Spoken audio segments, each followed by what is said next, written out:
Hello friend, स्वागत है आपका हमारे यूट्यूब चैनल फटाफट जीके पर। दोस्तों, इस वीडियो में हम देखने वाले हैं 12 नवंबर 2025 यानी कि आज का टॉप 10 करेंट अफेयर। तो आइए शुरू करते हैं और देखते हैं। हमारा पहला क्वेश्चन है, ह्यूरन रिसर्च इंस्टीट्यूट की नवीनतम रिपोर्ट के अनुसार विश्व के शीर्ष 10 अरबपति शहरों में भारत के कौन से दो शहर शामिल हुए हैं? तो इसका सही आंसर है ऑप्शन सी, मुंबई और नई दिल्ली। आइए देखते हैं। मुंबई और नई दिल्ली, देखिए ह्यूरन रिपोर्ट 2025 के अनुसार मुंबई 92 अरबपतियों के साथ तीसरे स्थान पर और नई दिल्ली 57 अरबपतियों के साथ पहली बार शीर्ष 10 में शामिल हुआ। यानी कि दिल्ली पहली बार इसमें शामिल हुआ है शीर्ष 10 में, और मुंबई 92 अरबपतियों के साथ तीसरे स्थान पे है। पहले स्थान पे न्यूयॉर्क है। कौन है? न्यूयॉर्क, याद रखेंगे, पहले स्थान पे न्यूयॉर्क है। इसके बाद देखिए हमारा अगला क्वेश्चन है, किस राज्य सरकार ने बहु विवाह निषेध विधेयक 2025 विधानसभा में पेश करने की घोषणा की है? तो इसका सही आंसर है ऑप्शन बी, असम। देखिए, असम सरकार ने बहु विवाह पर रोक लगाने हेतु असम बहु विवाह निषेध विधेयक 2025 लाने की घोषणा की है, जिसमें 7 वर्ष तक की सजा का प्रावधान है। इसके कहने का मतलब, अगर किसी की पत्नी है तो वह दूसरी शादी नहीं कर सकता है, इसीलिए बहु विवाह पर रोक लगाने के लिए बिल पेश किया गया। आगे देखिए, 2016 में विमुद्रीकरण में यानी कि डिमोनेटाइजेशन में किन मूल्य वर्ग के नोटों को बंद किया गया था? तो इसका सही आंसर है ऑप्शन बी, 500 और 1000। 500 और 1000, प्रधानमंत्री ने 8 नवंबर 2016 को 500 और 1000 के नोटों को वैध मुद्रा से हटाने की घोषणा की थी, ताकि काले धन और नकली नोटों पर रोक लगाई जा सके। हमारा अगला क्वेश्चन है,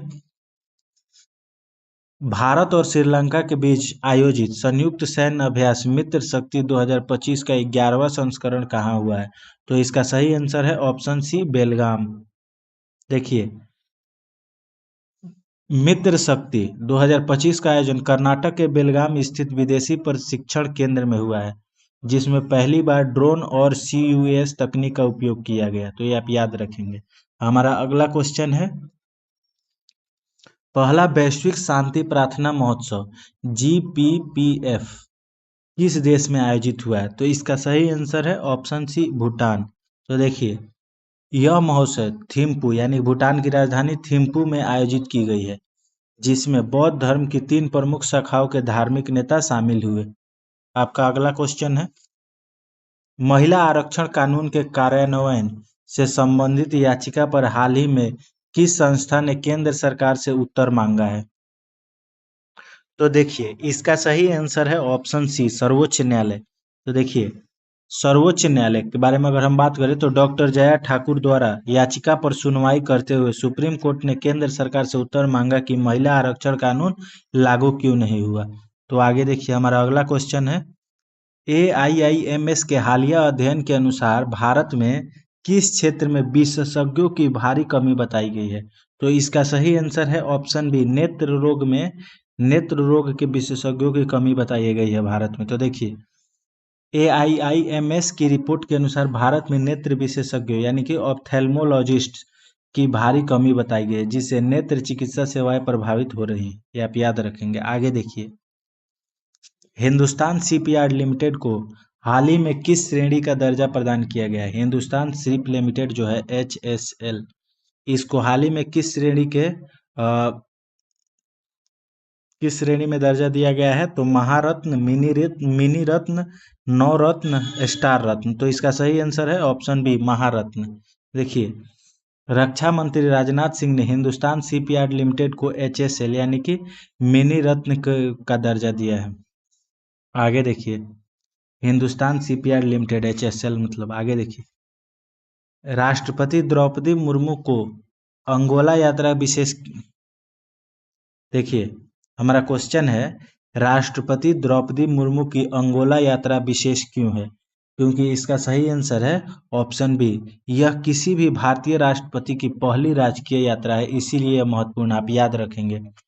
यहाँ देखिए, राष्ट्रपति मुर्मू का यह यात्रा भारत अफ्रीका संबंधों को मजबूत करने की दिशा में ऐतिहासिक मानी जा रही है। आगे देखिए, आदित्य L1 मिशन का उद्देश्य क्या है? जो हमारा आदित्य L1 मिशन है, इसका उद्देश्य क्या है? तो इसका उद्देश्य है सूर्य का अध्ययन।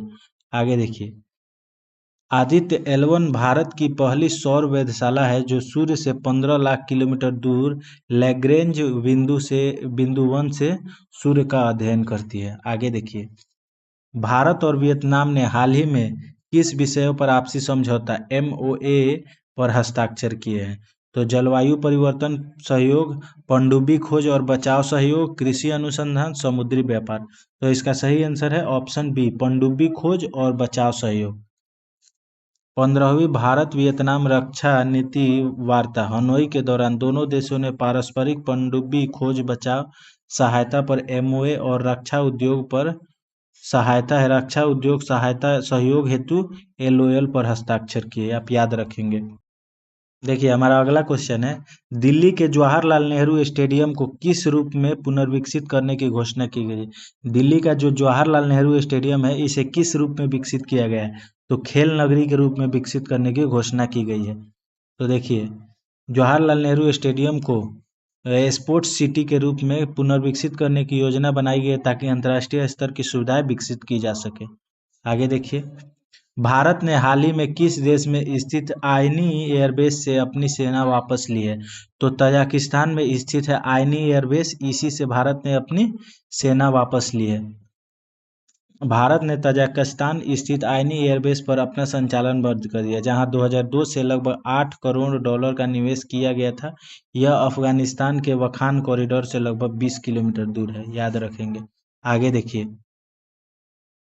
हमारा आखिरी क्वेश्चन है कि 2025 की दूसरी तिमाही जुलाई से सितंबर में भारत की बेरोजगारी दर घटकर कितनी रही? यानी कि हमारी दूसरी तिमाही जो है, इसमें भारत की बेरोजगारी दर कितना प्रतिशत रहा? तो इसमें भारत की जो बेरोजगारी दर है, ये 5.2% रह गया। देखिए, श्रम मंत्रालय के CWS आंकड़ों के अनुसार बेरोजगारी दर 5.4 से घटकर 5.2% रही, जिसमें ग्रामीण 4.4% और शहरी 6.9% हो गई है। तो इसे आप याद रखेंगे। तो दोस्तों, मिलते हैं आपसे अगले वीडियो में। तब तक के लिए आप हमारे YouTube चैनल फटाफट GK को सब्सक्राइब करें, वीडियो को लाइक करें और शेयर करें। Thank you.